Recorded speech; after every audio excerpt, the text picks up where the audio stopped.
Happy Monday, everybody.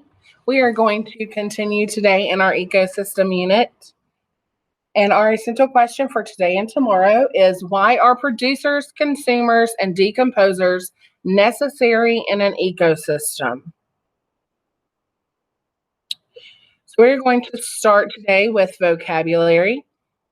So you are either going to need your science journal or a sheet of notebook paper. You're going to draw two horizontal lines, which if you remember are side to side, and one vertical line down the middle of your paper. Vertical is up and down. This is going to make you 6 boxes to put your vocabulary words in.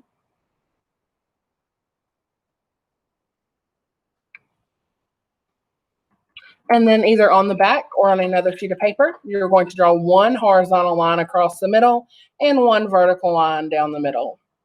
That way you have a total of 10 boxes for vocabulary words.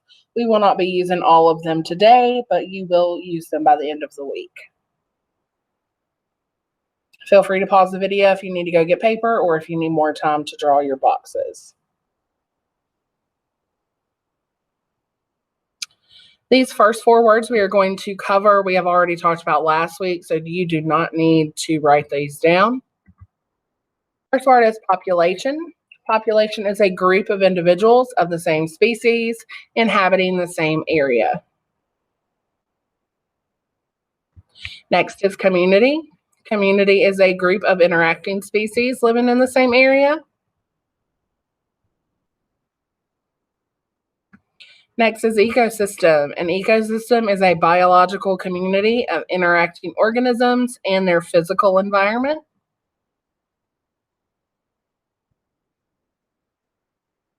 And biome. Biome is a large community of plants and animals that occupies a distinct region. So moving on to our new vocabulary words. These 2 words can go in one box. We have the word biotic and abiotic.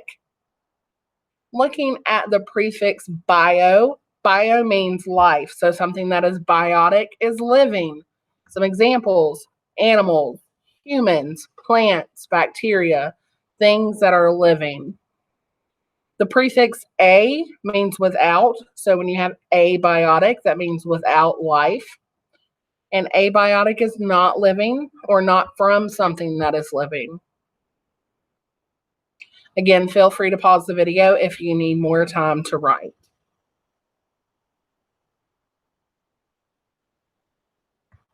Next is producer. A producer is a plant that makes their own food. And we know that the process that plants use to make their own food is called photosynthesis. An easy way to remember producer, producer starts with P. Plants also start with P. P producer, P plant.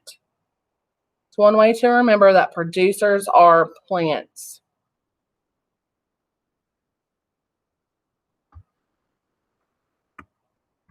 Next, we have consumers. Consumers are organisms that get energy by consuming or eating other organisms.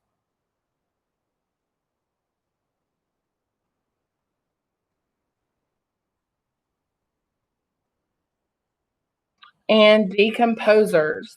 Decomposers are organisms that decompose or break down materials into nutrients used for soil.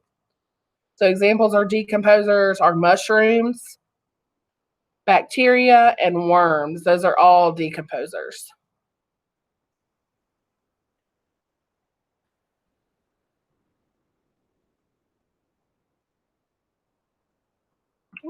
Next, we have herbivores.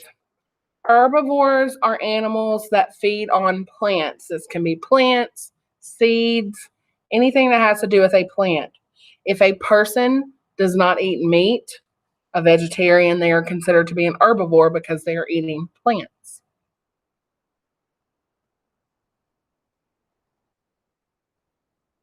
Omnivores. Omnivores are animals that feed on plants and other animals. So most humans, again, unless you're a vegetarian or vegan, are omnivores. You eat both plants and animals.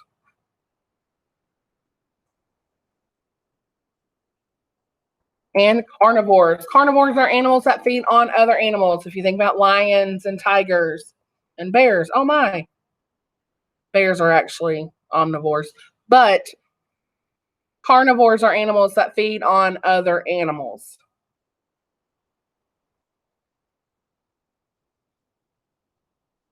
Right, we are going to watch a video that will follow us into the rest of the week as well.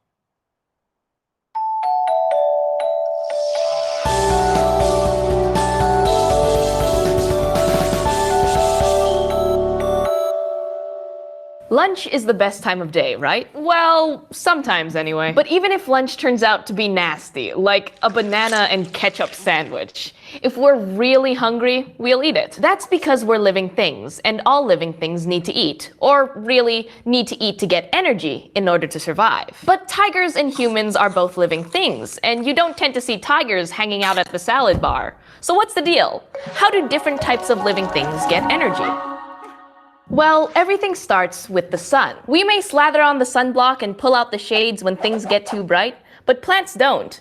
Instead, they do something only a few kinds of living things can do. They catch energy that comes from the sun's rays and they change it into chemical energy, specifically a kind of sugar. Then other living things, like humans, eat the plants and use that sugar as energy in their own bodies. It's like swallowing sunshine, but much tastier.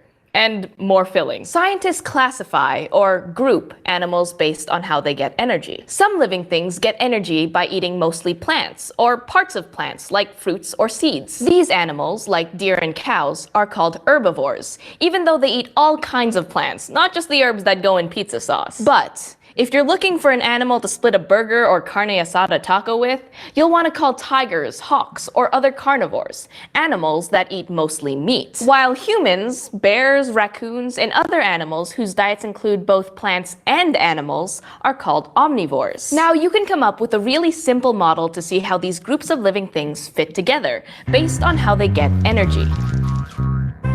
Say we're out for a walk. There's sun shining on an apple tree, a raccoon hiding in the tree's branches, some insects munching on the tree's leaves, and a hawk circling over a field nearby. How can you arrange these things in a way that shows how they get energy? Well, first we know that the apple tree doesn't really eat anything. It's a plant, so it can take the sun's energy shining on its leaves, plus some air and water, and make sugar. So what about the animals in this scene? Since the insects are making a salad out of the tree's leaves, it's safe to guess that they're herbivores, plant eaters. The raccoon would be happy eating either the apples from the tree or the insects. Since it eats both plants and other animals, it's the omnivore in this situation. If the raccoon leaves the safety of the tree, it might get picked off by that hawk, a meat-loving carnivore. So as you can see, all living things get energy that starts off with the sun.